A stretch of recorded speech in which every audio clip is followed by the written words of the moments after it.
Hello, welcome to the Record Celtic podcast, brought to you by NordVPN, your chance to have elite cybersecurity for the price of a cup of coffee per month. My name's Daniel Cobb. I'm delighted to be joined by Record Sports, Michael Gannon, Craig Swan, and the one and only Chris Sutton. Guys, it's a packed house this week. How are you? Good, thank you. Good, thank you, Daniel. Yeah. Happy Monday, guys. Yeah. Happy Monday. Yeah. Happy Monday, Mick. How are you? I'm all right. Yeah. Obviously, a lot to get our teeth into today. I was up at Tannadice yesterday. I saw Chris up there as well. Me and Swan were there doing our grafting as well. So it's an interesting afternoon. It's left to kind of a lot to talk about regarding the title race, isn't it? Absolutely. I mean, that's the only place for us to start. All three of you guys were at Tannadice yesterday. From a Celtic perspective, Chris, by whatever metric you want to use, just nowhere near good enough. No, and but I mean, look, let's get it right. That was coming, wasn't it? With every passing press conference, press conference after a game, Martin has come out and sort of, bandied is the sort of line that it's all about winning, but you don't hear him talk too much about performance because Celtic have won games late on. They went through that period and they haven't been convincing all season, so I don't think it was a great shock to anybody. I mean, people can talk about the pitch, but part of being a footballer, an important part of being a footballer is being adaptable. And I'm not so sure this Celtic team, has that mindset at all, really. And Dundee United played the conditions better. And where it leaves Celtic now is in a bit of bother. They were hanging on in there anyway, and I think Martin, has spoken about that as well. They've always been playing catch up, and now the team and the club know what they have to do, but it's going to be incredibly difficult. Swanee, I know you were obviously there. All three of you guys were. I want to get this out of the way because it's not an excuse. Chris, you're right. The pitch had nothing to do with why Celtic could beat. But just why was the pitch so bad? I mean, it was absolutely awful. 6 weeks of constant rain in Dundee. It's absolutely hammered it. That's the reason why, and it just hasn't recovered from it, Daniel. Aye. But listen, Martin O'Neill was the first one to say, when Michael asked him after the game yesterday when we were standing around him, and his pitch, no excuse. Well, probably the biggest thing from a Celtic supporters' point of view yesterday would have been there was no tempo in their game. The second half collapse was pretty alarming, and the response from both the players, and you could also argue from the bench as well, I didn't think was great. Celtic made no attempt to kind of switch system, do anything to change things around, put Rio Hatate to right back, Yang ended up at right back. Just seemed to be like for like change, moving guys to the same place, but not changing how they play, not changing how they were trying to play. Mike and I spoke about it after the game. It's not like they can go direct and go over the top. They don't have a target man to go direct to. They can't knock balls over the top because Dundee United knew that was the only threat and held quite a lowish line. So Yang and guys like that going to get space to run in behind. But it was so one-dimensional, so flat, and I thought the response for the players, given some of the fight backs that they've launched since the turn of the year, since Martin O'Neill's come back, Mike and I were sat together when the first goal went in. You almost looked at the players and thought there is no fight back coming today. Can't really disagree, Mick, can you? No, listen, just on the pitch, right? I think you can't use that excuse, right? It was absolutely appalling. But the one across the road at Dens Park, which has also had 6 weeks of rain, is absolutely fine. They invest in it. So Dundee United, there's definitely questions to be asked.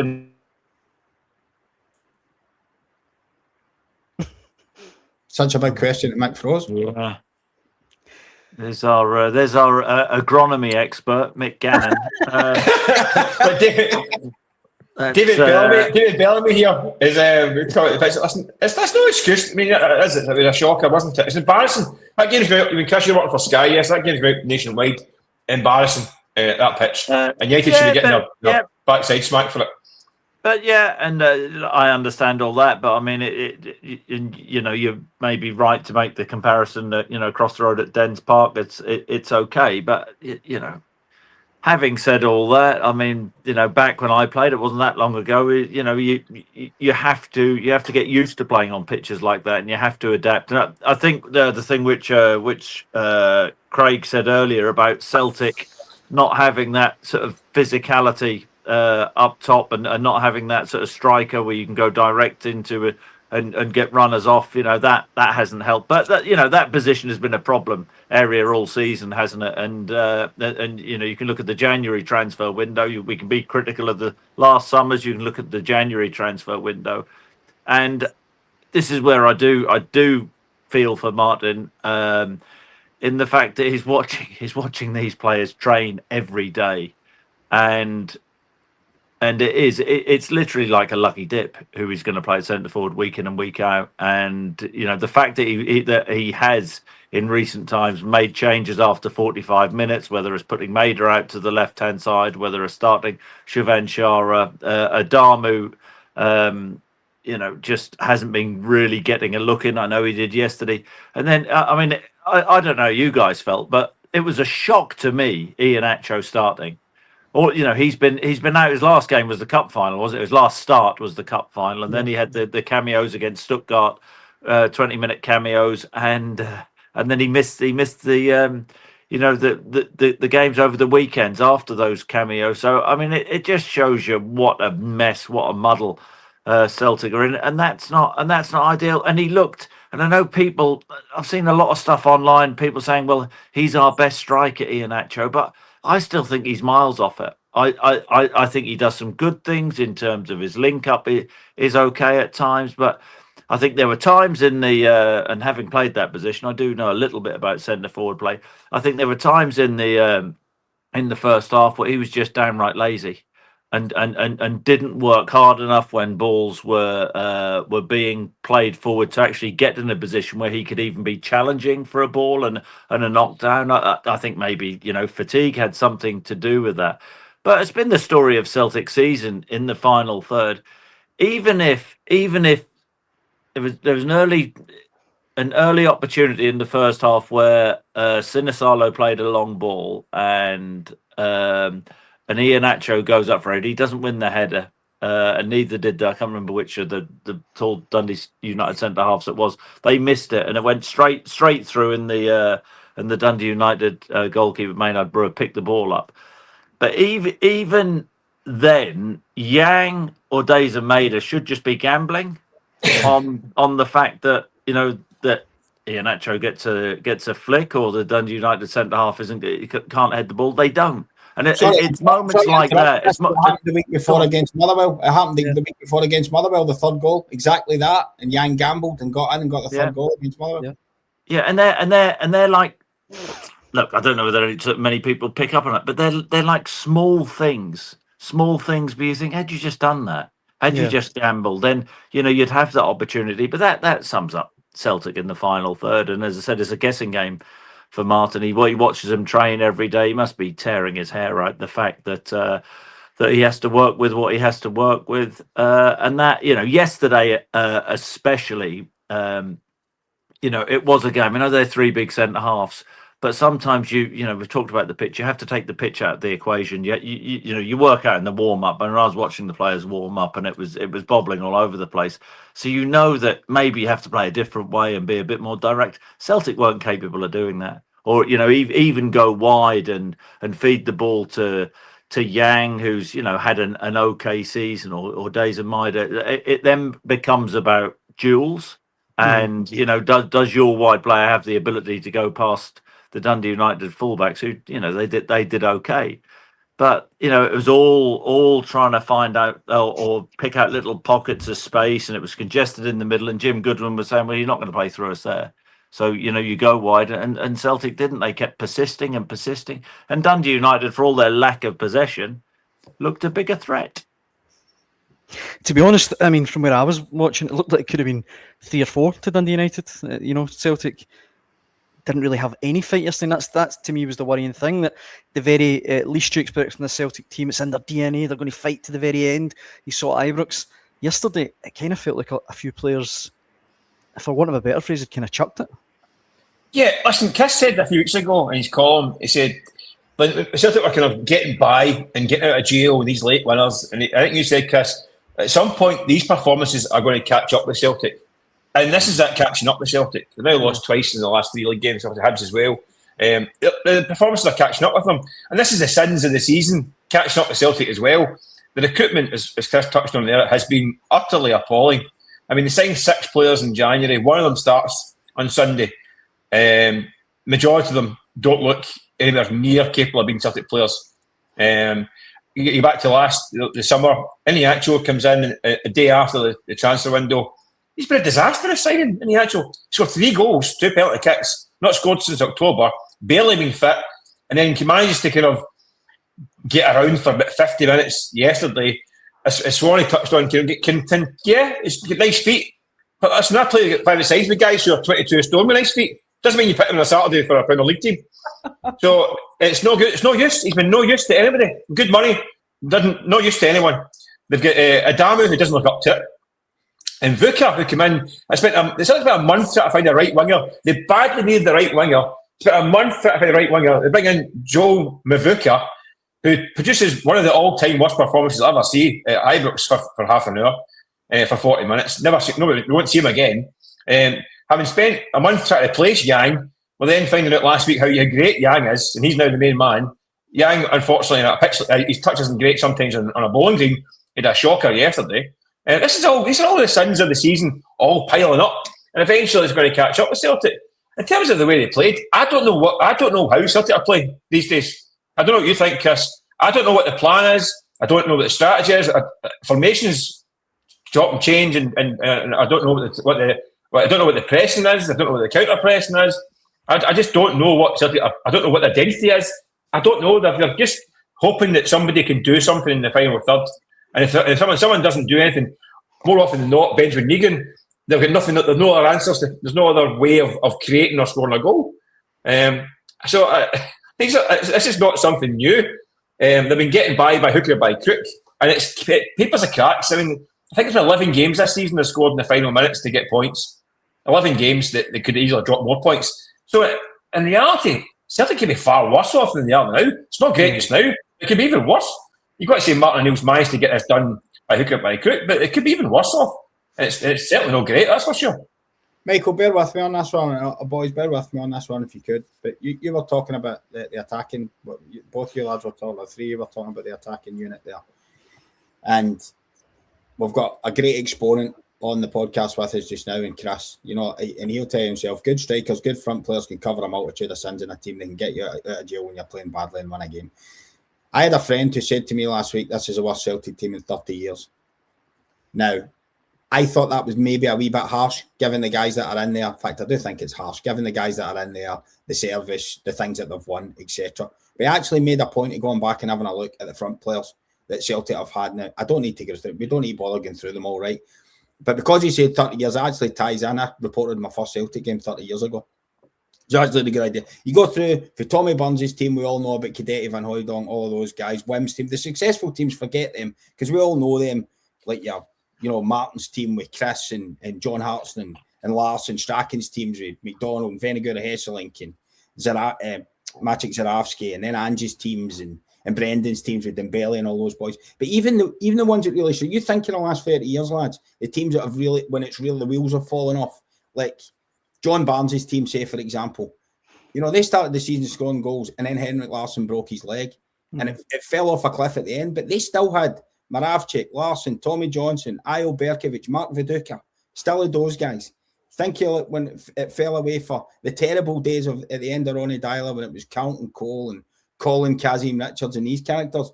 They still had Patrick Roberts, Tom Rogic, James Forrest, Lee Griffiths scored 40 goals that season.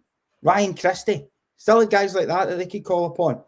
At the end of when it went wrong for Neil Lennon's team, the second time when John Kennedy ended up taking over at the end and he finished miles behind Rangers, you still had Edward, Christie, Griffiths, El Yunusi.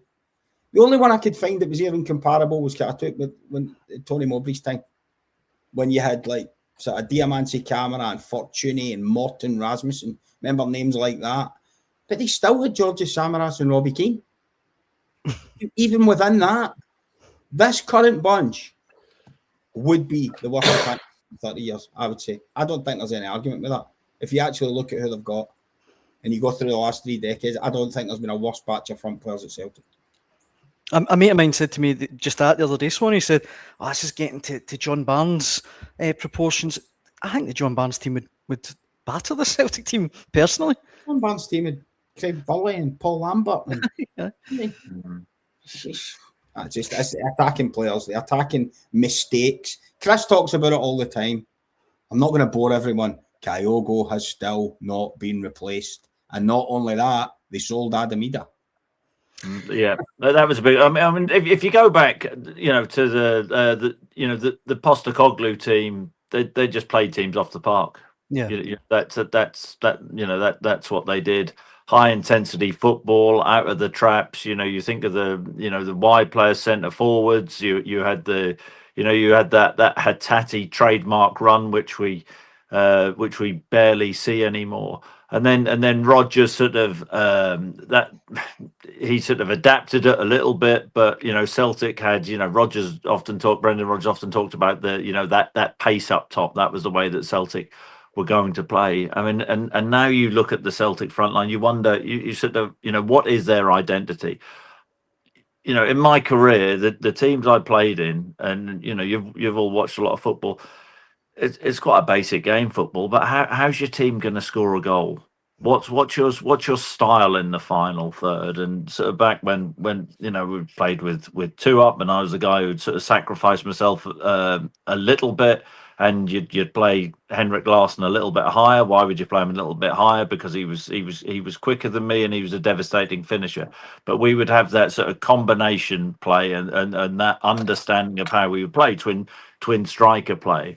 Or my job would be if players had it in the wide area, to make sure I'd get across on the side of the ball, work hard, and I'd always know that Henrik would be on my inside shoulder. I don't actually know. It's like at this moment in time, Yang he's been okay this season, but everything seems to be off the cuff. I actually think when James Forrest comes on, and he's barely played this season, I actually think that in the final third, that Celtic do look more threatening. But he's nearly 50, poor James, isn't he?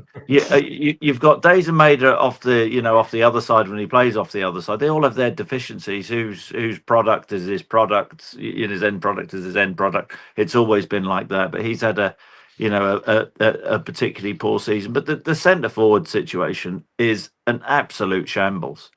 And Craig's mentioned all the strikers that Celtic have had over the years. How can the club be in a position where they are this is part-time stuff? It really is. It's absolutely amateur hour, and I think you can see the frustration in Martin's face yesterday, and he's doing his best to get by, but I think yesterday was one where he realised it was coming. I heard him talk before the game, and because of recent the performances against Rangers, because of the victory against Motherwell, and I'm not saying Celtic were fortunate against Motherwell, but that was 1-1 until late on. But even before the game, when I think Luke Shanley and you guys probably asked him the same thing on the presser, I didn't listen to what he said in his sort of sit-down presser at the weekend, but he was never getting carried away and talked about, we've got momentum now and this real belief we're going to go there.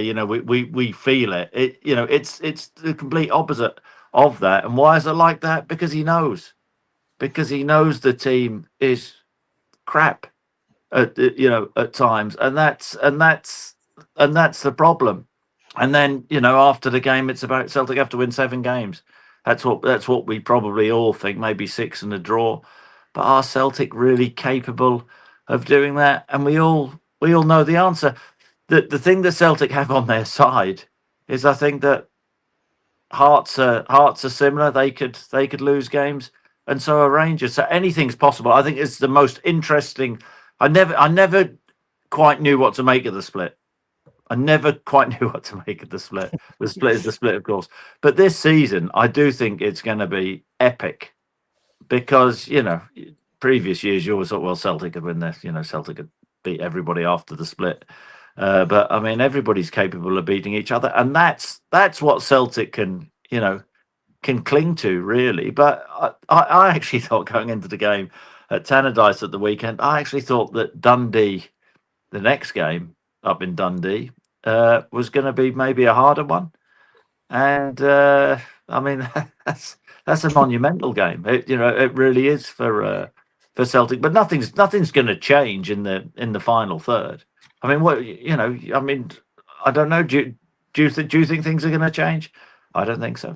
Chris, you just talked about playing in a pair in there, and we've talked about the deficiencies of the Celtic strikers. Now, however way you want to shape it to get it to happen, there's none of them can really play the lone role. None of them are really doing it properly. Is there any way you could see two playing up to at least try and make one striker out the two of them? Well, they the guys they've got there just now, can you see a pairing in there? They tried to do it at the end of the game when 4-4-2. Adamu went up centre forward alongside Days and Maida, but they don't play as a pair. They're like split, and it doesn't actually matter how you play with the two wides and one centre forward or whatever. You have to have an understanding of how you're going to play in the final third. And I think that it's like everything is so off the cuff.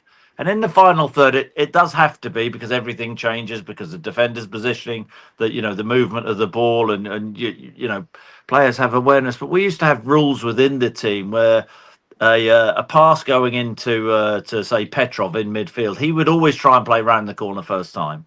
Always, if he could, he'd always try and play round the corner first time.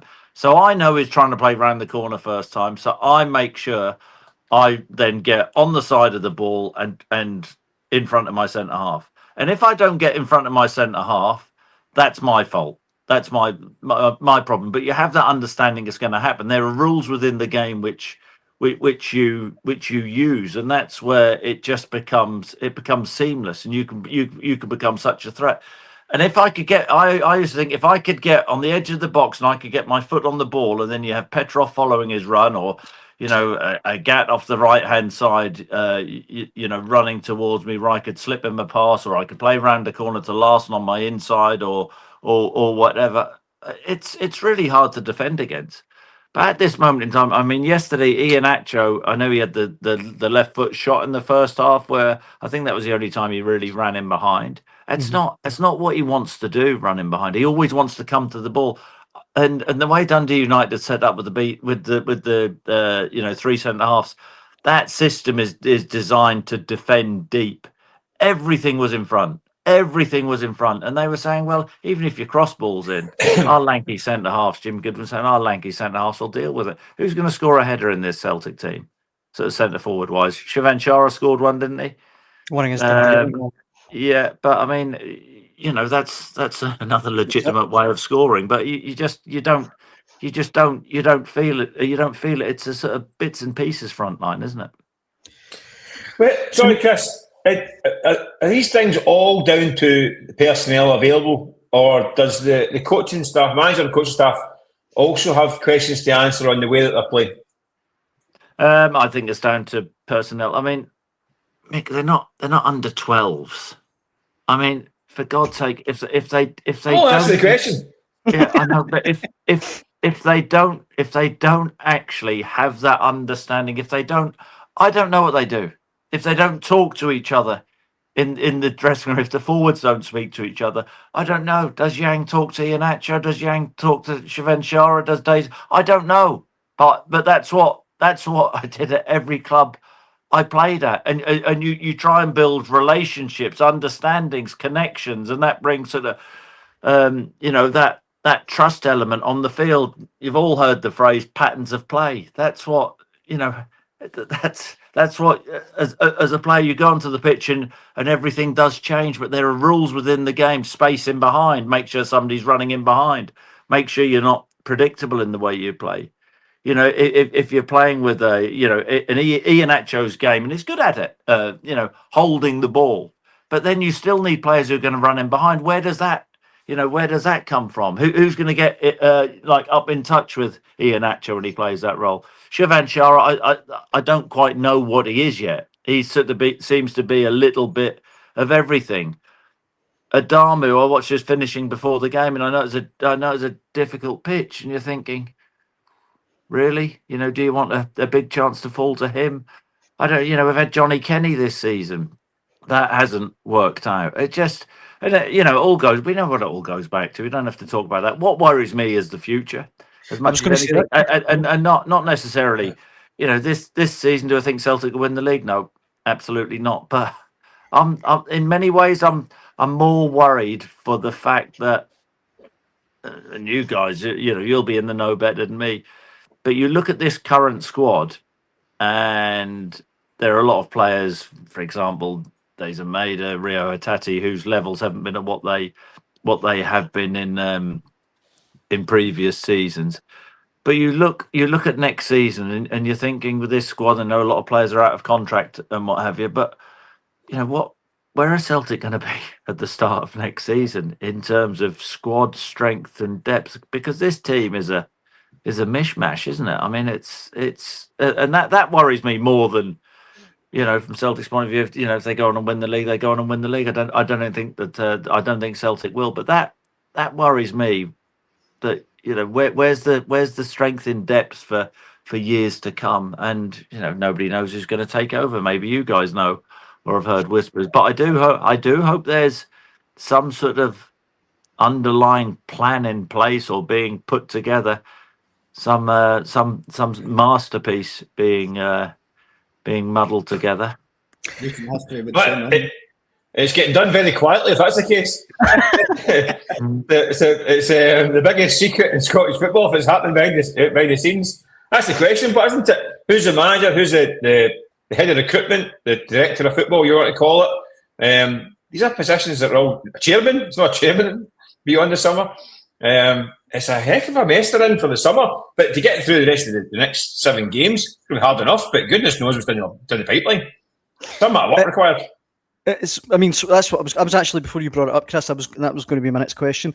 I mean, Swanee, do you hold any faith at all that? I mean, you've just said it, Mick. Sporting director, manager, on the pitch, goalkeeper, strikers, midfield. It almost feels like the entire club needs to be dealt with in such a short space of time in the summer. Personally, I've got no faith that will be done to a high standard in the summer. Celtic have to pull a Brendan Rodgers stroke Ange Postecoglou style out of the hat, a manager, not a coach, a manager, to go and sort all of these things out. Because if you look at when Ange Postecoglou came in, he basically took control of the whole thing and built a team in a season. He built half a team in the first half of the season and then went and finished it in January. Yeah. And he got Maeda, Hatati and Matt O'Reilly to finish it off. And it's going to need somebody of that ilk, I think, because I don't think they're going to be able to get all those positions filled that you're talking about, sporting directors, director of football, to work in tune with a coach and all that to get it sorted in time for next season. I don't think you would have to bring in a manager and trust him to go and get his men, his players, use his contacts and build from there. But is that going to be allowed to happen? Is it going to? Let's hope they don't go down the Aberdeen route, getting a sporting director from abroad and then just getting someone in who lumps it. Chris, that's exactly right. That's the point. They need to get the manager first. Forget all the other stuff. Go and get the right manager, and he'll sort the rest of the stuff out for you while you're fixing the things in behind. Yeah. Tony, what you're saying there, does that rule out James Bertholascu then? When you're looking at a manager who has got the experience, the knowledge, the contacts to see over that overriding strategy, is Askew not a coach who could do a good job if he has all that behind him, but he's not bringing that with him, that's for sure. How do you know that, Mick? Because I've not seen, he's not that kind of man. He's not had that. Well, there's no evidence to suggest he's got that. He managed the Pharaoh. He's a manager of the Pharaoh, he's a manager of Mallow, and he's a coach at other clubs. Disrespectful, that, Mick, to the Pharaoh. Listen, let's be honest. There's certainly plenty of experienced managers who have lost their marbles up here, who have managed at experience levels. All I would say, and I understand the way you see it with him, but it's a bit like, I don't want to keep going because we've talked about Postecoglou, so many times on the podcast and in columns. But like Craig said, Postecoglou was a manager, but his recruitment, the Japanese boys are still the boys that Celtic are relying on all these years later. But nobody knows whether Jens Bertholascu, doesn't have a list as long as his arm of players. He may have a network behind him. I think his agent. I used to play with his agent, Bjarni Goldbeck at Chelsea. He was a terrible midfielder. I was a terrible striker. But he may actually have players coming out of his backside who are going to suit Celtic. I mean that's you're saying. But you're saying nobody knows. That's the thing. Nobody knows if he has or not. I'm saying that's the risk. I don't know if you're bringing a guy who. Listen, I think Askew is a tremendous coach. He's done a brilliant job at Motherwell. I think he's got the tools to be a really good Celtic manager. If they had a chairman, a sporting director, a recruitment team that was functioning, if he had all these building blocks behind him, I think bring him in, be a kind of a forward-thinking club and have an up-and-coming manager. But without those pieces behind him, I think he'd be a sitting duck. I mean, it's interesting, isn't it? Because the question to you guys then, do you think the next manager will be a puppet? Well, or an employee? I don't know if that's the same word or the same thing. Yeah, I mean, we don't know, do we? We don't know what Dermot Desmond's going to do next. We don't know what he's going to do next. I mean, he's come under fire in recent times, and I think Celtic fans have every right in what's happened to put him under scrutiny. But he has pulled Brendan Rodgers and Postecoglou out in the past. The onus is on him to go and find another one. That's what he's got to do. It's as simple as that. There's no other way around this. You're not going to put all the rest of the pieces in place in time for next season. He needs to go and find a manager that's going to fix everything in one go. Yeah. Same as because they both did it. But there is times when you can gamble on an up-and-coming manager, but the state that Celtic got themselves into, you're giving the guy... Listen, Wilfred Nancy might have been a good Celtic manager if he was appointed in June and had a structure behind him. He came in December and jumped into an absolute mess. And listen, we know he made mistakes, major mistakes, and paid the price. But he never really had a chance, really. And then you look at Martin O'Neill comes in the January, and he's promised by the board that they're going to do everything they can to fix the mistakes from the summer and give this club the best possible chance of competing for the title. What did they go and do? Look at what they went and signed. I mean, Martin had the embarrassment of basically confirming 2 new wingers on the Thursday night after the European game. And then by the Monday, those 2 guys weren't there, and they signed Mavuka and Adamu instead. So, I mean, a rookie came into that environment. Unless these real solid foundations are in place, the guy's going to be on a height to nothing. That's why I think it might be a job for a proper heavyweight and relative term manager who can handle and who can steer the club in a different direction, rather than someone who's going into something that's a bit of a shambles. Yeah, I agree with that, and I just look at the way that Martin has handled things, and I think he certainly different. I don't know what you guys think.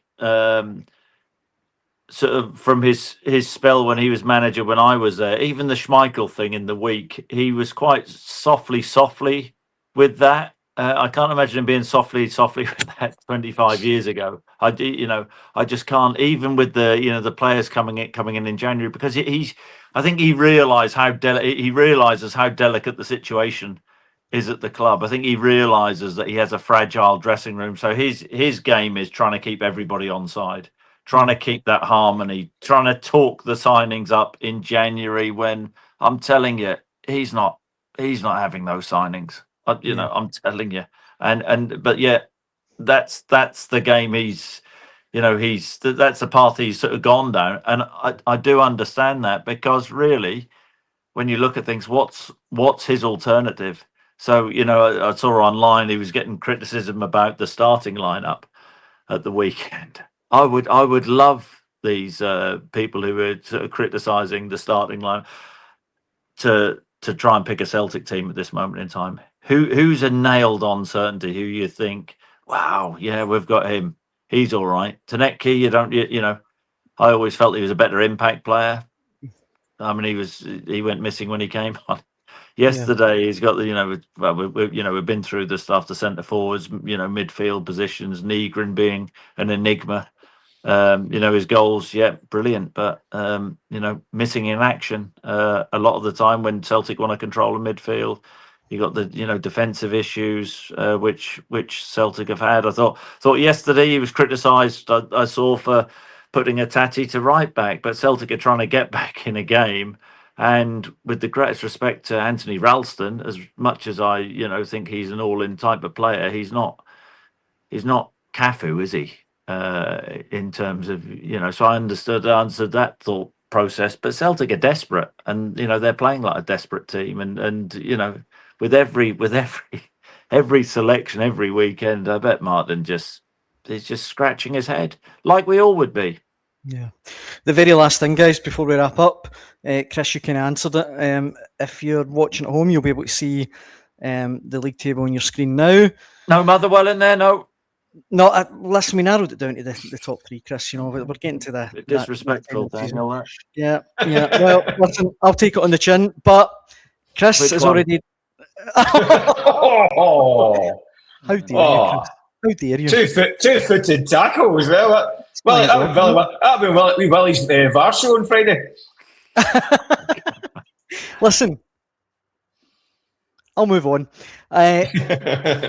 How Chris has already said, he sees no chance that Celtic will win the league this season. Mick at Swanee, there's a scenario where if Hearts beat Livingston next Saturday back after the international break, they could be 8 points in front by the time Celtic play at Dens Park. I mean, obviously it's still possible, but is it still realistic to expect Celtic to win the league? Celtic have Hearts and Rangers at home to come. They can still win it, but they are definitely third favourites at the moment. Yeah, I don't think it's over yet. I mean, it's been such a wild, wacky season. Celtic have lost 8 league games. They haven't lost 8 league games since the John Barnes and Tannadice season. I don't think anyone's ever won the league with 8 defeats since the 2 points for the win days. But this season, it's been so wacky that anything's possible. So still a bit of chance. And we still need to wait and see how Rangers and Hearts do when it comes to the real crunch.